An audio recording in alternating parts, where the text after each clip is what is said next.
बिस्मिल्लाहिर्रहमानिर्रहीम। नाज़रीन अस्सलाम वालेकुम, मैं हूं इमरान वसीम। नाज़रीन, आज 24 नवंबर है, दिन है पीर का और साल 2025। प्रोग्राम का आगाज़ तो हम करेंगे ज़िमनी इंतखाबात के नताइज की जो बड़ी ख़बर है, इस बड़ी ख़बर की डिटेल और जो पाकिस्तान तहरीक इंसाफ का दावा है, उस दावे में कितनी हकीकत है, कितनी सदाकत है और मुस्लिम नवाज़ की जो कामयाबी है, इस कामयाबी के पीछे किसका हाथ है। तो इस बड़ी ख़बर की डिटेल आप नाज़रीन की खिदमत में पेश करने के बाद हमारे ब्लॉग की जो दीगर अहम ख़बरें हैं, फिर उनकी तफसीलात आप नाज़रीन के साथ हम डिस्कस करेंगे, आपकी खिदमत में पेश करेंगे। लेकिन प्रोग्राम का आगाज़ करने से पहले आपसे दरख्वास्त के चैनल को सब्सक्राइब कर लें, बेल आइकॉन का बटन प्रेस करें। वीडियो पसंद आए तो इसे लाइक और शेयर ज़रूर कीजिएगा।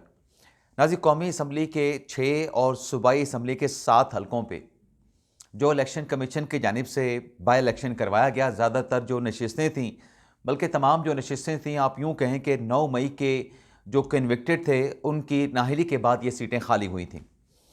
अब जो फोकस था, जो मरकज़ निगाह सीटें बनी हुई थीं, वो NA 18 का हल्का था, NA 129 का हल्का था या NA 185 का हल्का था। अब NA 185 में पाकिस्तान तहरीक इंसाफ का कैंडिडेट नहीं था। वहाँ पर पीपल्स पार्टी और नून लीग के माबैन मुकाबला हुआ और नून लीग का जो कैंडिडेट है वो बड़े हैवी मार्जिन के साथ पीपल्स पार्टी के कैंडिडेट को हरा के वो रुकन कौमी असम्बली मुंतखब हो गया। लाहौर में NA 129 में जो हाफिज़ नुमान और PTI के एहसान अरसलान के माबैन जो मुकाबला था, वहाँ पर एड़ी चोटी का जोर लगाया गया। लेकिन एड़ी चोटी का जोर लगाने के बावजूद भी आप ये देखें कि जब ये सीट मियां अजहर ने जीती थी, तब उनकी बर्तरी कितनी थी। अब ये सीट जो है वो 34,000 के मार्जिन से मुस्लिम नवाज़ ने जीत ली है।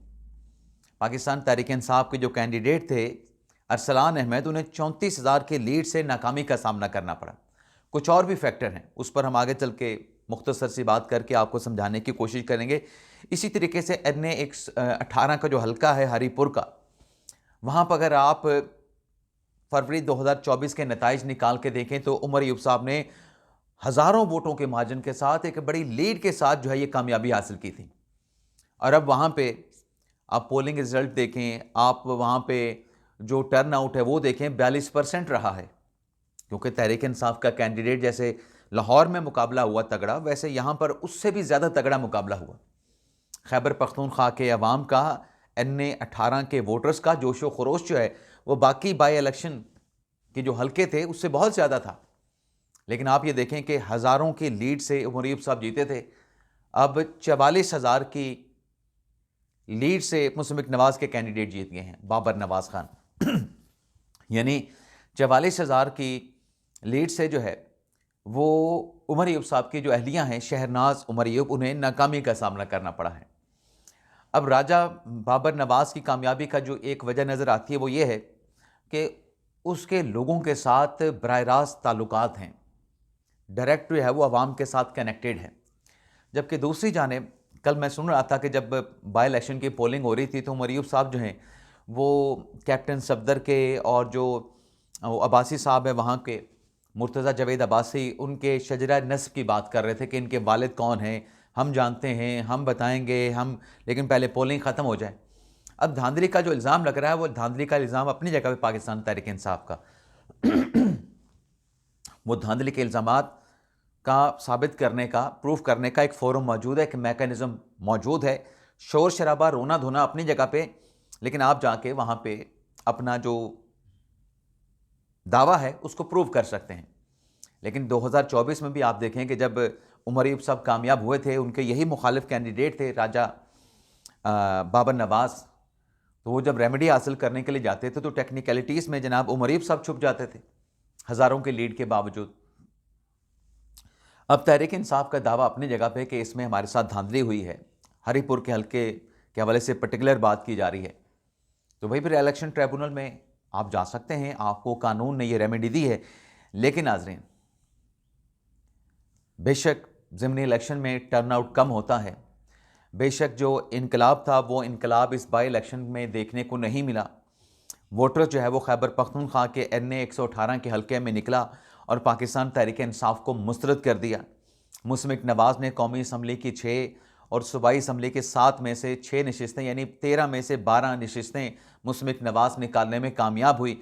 अब तहरीक इंसाफ की शिकस्त अपनी जगह पे, तहरीक इंसाफ ने बाइकआउट भी किया। हालांकि जब भी आप किसी इलेक्शन प्रोसेस की आपको बाइकआउट करते हैं, उसके अलग से आपको जो है नताइज कॉन्सिक्वेंसेस फेस करना पड़ते हैं। वो तहरीक इंसाफ को फेस करना पड़े हैं, आगे चल के भी उनको फेस करना पड़ेंगे। लेकिन मुस्लिम नवाज़ को भी इस इलेक्शन में जो कामयाबी है, चाहे फैसलाबाद से तलाल चौधरी साहब के भाई जीत गए हैं, राना दानियाल जीत गए हैं, लाहौर से बाकी हल्कों से पीटीआई के कैंडिडेट जीत गए हैं, मियाँ वाली से नून लीग का कैंडिडेट जीत गया है, लेकिन इसे नून लीग अपनी कामयाबी का पैमाना न समझे।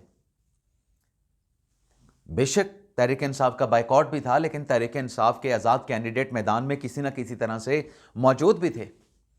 लेकिन बाय इलेक्शन में मैं ये समझता हूं कि जो कामयाबियां हैं वो कभी भी आपकी सही वाली कामयाबी नहीं होती, वो सही एदाद शुमार नहीं होते, वो दुरुस्त ट्रेंड नहीं होता, टेंडेंसी नहीं होती। क्योंकि माजी में हमने देखा कि जब पीडीएम बना था, पीडीएम बाय इलेक्शन में जीत रही थी, लेकिन जैसे खान साहब के खिलाफ अदम एतमाद की तहरीक कामयाब हुई, उसके बाद 20 हल्कों में पंजाब में इलेक्शन हुआ, इमरान खान साहब ने क्लीन स्वीप कर दिया। तो असल जो मकबूलियत है वो जनरल इलेक्शन में जाके पता चलती है, जब पूरे मुल्क में इलेक्शन की एक वेव चल रही होती है, एक पूरा एक माहौल होता है, एक एटमॉस्फेयर होता है मुल्क में जनरल इलेक्शन का। तो उसमें हर जमात को अपनी मकबूलियत का पता चलता है। बाकी ज़िमनी इलेक्शन से मकबूलियत किसकी कम हुई, किसनी कम हुई, ये थोड़ा बहुत तो आप इससे अंदाज़ा लगा सकते हैं। और ये आप कह सकते हैं इस इलेक्शन में कि चलो तहरीक इंसाफ मुस्तरद हो गए, लेकिन वो इस इलेक्शन की हद तक, बाय इलेक्शन की हद तक। अब नाज़रीन आते हैं जो आज वफाकी आईनी अदालत में एक बड़ा मुकदमा समाअत के लिए मुकर्रर है। अब वो बड़ा मुकदमा क्या है जो इस्लामाबाद हाई कोर्ट में 3 जजेस को, जस्टिस सरफराज डोगर साहब को, जस्टिस मोहम्मद आसिफ साहब को और जस्टिस खादिम हुसैन सोमरू साहब को जो ट्रांसफ़र पे लाया गया। इस्लामाबाद हाई कोर्ट के 5 जजेस ने, जस्टिस मोहसन अख्तर कियानी और उनके साथ जस्टिस बाबर सत्तार साहब, जस्टिस जंगेरी साहब, जस्टिस सरदार इजाज़ इसाक और जस्टिस सुमन रिफत इम्तियाज़ साहबा ने ये जो ट्रांसफ़र था जजेस का, इसको चैलेंज कर दिया। जब चैलेंज किया तो आमिर फारूक साहब ने कहा कि नहीं, ये सीनियरिटी जो आए हैं जज साहबान ट्रांसफ़र पे, ये अपने सीनियरिटी को यहाँ पे कैरी करेंगे। और जो सरफराज डोगर साहब हैं वो मोहसिन अख्तर कियानी साहब से सीनियर जज होंगे, सीनियर प्यूनी जज होंगे। तो ये जब रिप्रेजेंटेशन पे आमिर फारूक साहब ने फैसला किया, चीफ जस्टिस उस वक्त के इस्लामाबाद हाई कोर्ट के, तो 5 जजेस जो है वो सुप्रीम कोर्ट में चले गए थे। अब सुप्रीम कोर्ट ने इन 5 जजेस की दरख्वास्त पर जो बेंच बना, जस्टिस मोहम्मद अली मदर साहब, जस्टिस नईम अख्तर अफ़गान साहब, जस्टिस एक और भी थे अपने शकील अहमद साहब, जस्टिस शाहिद बिलाल साहब। अब उस बेंच ने फैसला दिया 3-2 के तनासब से। जस्टिस मोहम्मद अली मज़र, जस्टिस सलाहुद्दीन पंवर और जस्टिस शाहिद बिलाल ने जो है वो उन्होंने जजेस की जो दरख्वास्त थी उसको डिस्पोज ऑफ कर दिया कि जजेस जो ट्रांसफ़र पे जाएंगे वो अपनी सीनियरिटी कैरी करेंगे और ये जो ट्रांसफ़र है ये आइन के आर्टिकल 200 के तहत हुआ है। लेकिन फिर भी सीनियरिटी के इश्यू को डिटरमिन करने के लिए मामला सदर पाकिस्तान को भिजवा दिया गया और 2 जजेस ने, जिसमें नईम अख्तर अफ़गान साहब थे, जैसे शकील अहमद साहब थे, उनकी तरफ से ये डिक्लेयर किया गया कि दरअसल आइन के आर्टिकल 200 के तहत सदर का अख्तियार तो है, लेकिन यहाँ पे जो प्रोसीजर है वो दुरुस्त अडॉप्ट नहीं किया गया, उसमें हेस्ट की गई है, उसमें जल्दबाजी का मुजाहरा किया गया है। अब 3-2 से जब यह फैसला आया तो इस्लामाबाद हाई कोर्ट के 5 जजेस ने इंट्रा कोर्ट अपीलें सुप्रीम कोर्ट में दायर कर दी। सदर साहब ने सीनियरिटी भी डिटरमिन कर दी। सदर पाकिस्तान ने यह भी डिक्लेयर कर दिया कि तीनों जजेस का जो ट्रांसफ़र है इस्लामाबाद हाई कोर्ट में मुस्तकिल बुनियादों पर किया गया है। तो 5 जजेस इस्लामाबाद हाई कोर्ट में जो है वो अपील में आ गए। अब आज जो बेंच बना है जस्टिस अमीनुद्दीन खान साहब की सरबराही में, जिसमें जस्टिस रिजवी साहब हैं, जस्टिस के आगा साहब हैं, जस्टिस रोज़ी खान साहब हैं, जस्टिस एक और हैं अरशद हुसैन शाह साहब हैं, जस्टिस अली बाकर नजवी साहब हैं।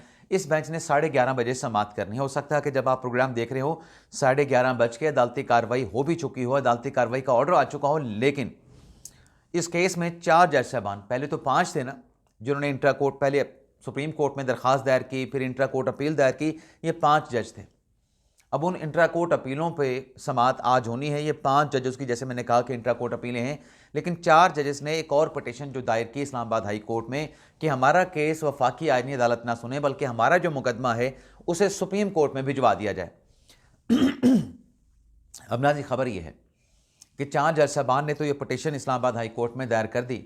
आज पॉसिबल है कि ये दरख्वास्त मुतफरिक जो सिविल मिसलिनियस जो एप्लीकेशन है ये 6 रुकनी बेंच के सामने, लार्जर बेंच के सामने रखी जाएगी, रिकॉर्ड पे लाई जाएगी अदालतें। लेकिन जज साहबान की जानिब से दरख्वास्त दायर करने के बाद जो वकला इस केस में पेश होते हैं जजेस की तरफ से, जैसे मुनीर मलिक साहब हैं, कराची से उनका ताल्लुक़ है, सीनियर लॉयर हैं, साबिक सदर हैं सुप्रीम कोर्ट बार के, साबिक अटर्नी जनरल हैं और बड़े जेन्युइन वकील हैं, और उनके साथ बैरिस्टर सलाहुद्दीन अहमद। मेरे ज़राए के मुताबिक दोनों जो वकला हैं आज जज साहबान की तरफ से इस्लामाबाद हाई कोर्ट में लार्जर बेंच के सामने पेश नहीं होंगे। और दोनों वकला से मुतल्लिक ज़रा ये कहते हैं कि जब क्लाइंट की तरफ से इंस्ट्रक्शंस नहीं हैं अदालत में पेश होने की, तो मुनीर मलिक साहब क्यों पेश होंगे जब क्लाइंट कह रहा है कि आपने नहीं पेश होना। जब क्लाइंट की तरफ से इंस्ट्रक्शन है तो सलाहुद्दीन अहमद, बैरिस्टर सलाहुद्दीन अहमद क्यों आईनी अदालत के सामने पेश होंगे। तो बेसिकली इशू तो जज साहबान का है। जज साहबान ने अगर अपने वकला को कह दिया है तो देखना ये होगा कि वकला जब पेश नहीं होंगे तो फिर जो लार्जर बेंच है वो आज कैसे इस मामले को प्रोसीड करता है। अलबत्ता नाज़रीन, इमरान खान साहब की भी इसमें दरख्वास्त है। अब इमरान खान साहब ने जो जजेस के ट्रांसफ़र को चैलेंज किया था, उसमें जो दरख्वास्त में वकील हैं अदरीस अशरफ साहब इमरान खान साहब के, उनके साथ जब मेरी बात हुई, ये रात की मैं आपको कहानी बता रहा हूँ, तो रात तक तो उनका यही कहना था कि वो इस केस में पेश होंगे। जब उन्होंने अपील दायर की है, ICA दायर की है, तो कैसे हो सकता है कि मैं पेश ना हूं। लेकिन ये ज़रूर उनकी तरफ से कहा गया कि मुझे इमरान तुम इस अदालती कार्रवाई का बता रहे हो, अदरवाइज़ मुझे वफाकी आईनी अदालत की तरफ से कोई नोटिस, कोई मैसेज, कोई व्हाट्सएप रिसीव नहीं हुआ है। लेकिन जैसे तुमने कहा कि ये केस कल लग गया है, तो मैं डेफिनेटली इमरान खान साहब की जाके वहाँ पर नुमाइंदगी करूँगा, इमरान खान की तरफ से आईनी अदालत के सामने पेश होऊंगा।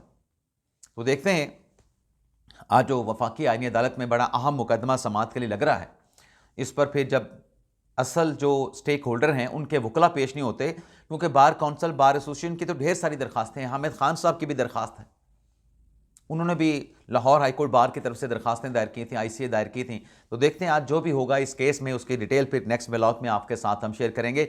लेकिन जाते जाते नाज़रीन, आज क्योंकि पीर का दिन है, तो आज एक और मुकदमा भी लाहौर हाई कोर्ट में समाअत के लिए मुकर्रर है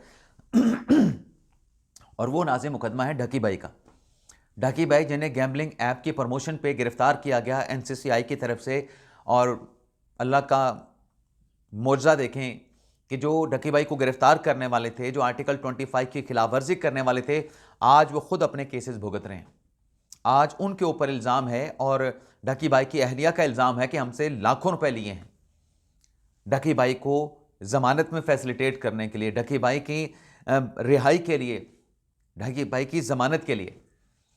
अब चलें वो बातें तो अपनी जगह पे कि किसने गिरफ्तार किया, वो क्यों जेल में चला गया, उसके खिलाफ क्या मुकदमा बना। लाहौर हाई कोर्ट के जस्टिस शहराम सरवर साहब जो हैं, वो ढकी भाई साहब की दरख्वास्त ज़मानत पे समाअत करेंगे। और इसमें लाहौर हाई कोर्ट ने दोनों जानिब के जो वकला हैं उनको नोटिस जारी कर रखे हैं, और ये डायरेक्शन भी साथ में है कि आज इस दरख्वास्त ज़मानत पे जो आर्गूमेंट्स है उसको मुकम्मल किया जाए, ताकि दरख्वास्त जो ज़मानत है उसका हतमी तौर पे जो है अदालत इस्लामाबाद हाई कोर्ट में, लाहौर हाई कोर्ट जो है वो फ़ैसला कर सके। तो इस केस में भी जो डेवलपमेंट होगी, जो फ़ैसला लाहौर हाई कोर्ट का होगा, उसकी डिटेल भी दोपहर के व्लॉग में आप नाज़रीन के साथ हम शेयर करेंगे। तो ये थी नाज़रीन हमारे आज के मॉर्निंग व्लॉग की खबरों की तफसीलात। आपसे इजाज़त चाहते हैं। अल्लाह ताला हम सब का हामी नासिर हो। अपनी ढेर सारी दुआओं में याद रखिएगा। पाकिस्तान जिंदाबाद।